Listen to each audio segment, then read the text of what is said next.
अस्सलाम वालेकुम दोस्तों, दिस इज समी और आज हम अपने ह्यूमन बॉडी के एक बहुत ही इम्पॉर्टेंट और पावरफुल ऑर्गन ब्रेन के बारे में डिस्कस करने जा रहे हैं। इमेजिन करो दोस्तों कि अगर मैं आपसे कहूँ कि आज से 20-30 साल पहले तक के लोगों का ब्रेन और आज के लोगों का ब्रेन बिल्कुल ही डिफरेंट है।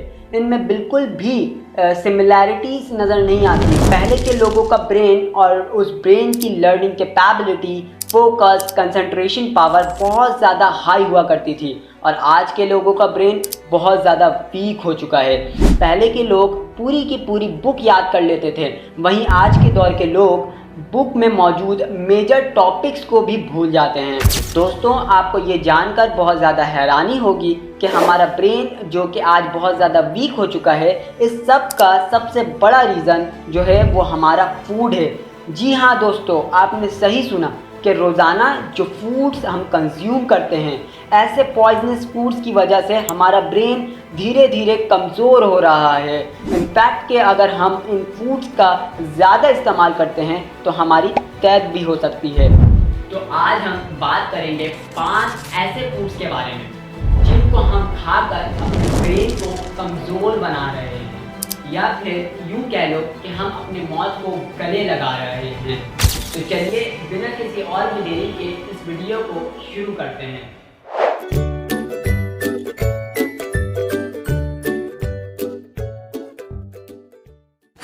तो सबसे पहले जो फूड है वो है शुगर, जिससे हमारा ब्रेन बहुत ज़्यादा वीक हो रहा है।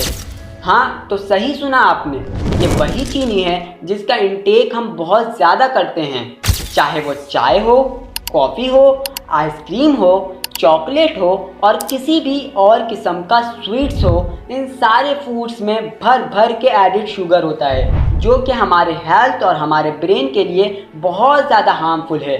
तो हाँ, सही सुना आपने, एडिड शुगर की वजह से हमारी हेल्थ और हमारा ब्रेन अफेक्ट होता है। तो अभी तक आपने यही सुना होगा कि शुगर से डायबिटीज़ होता है, कि हमारे बॉडी में फैट्स की प्रोडक्शन हो जाती है। लेकिन क्या आपने ये सुना है कि ये जो शुगर है ये हमारे ब्रेन पर भी अफेक्ट करता है, ये हमारे ब्रेन को बहुत ज़्यादा हार्म कर रहा है। तो साइंटिफिकली ये कैसे पॉसिबल हुआ, ये भी हम आगे डिस्कस करने वाले हैं।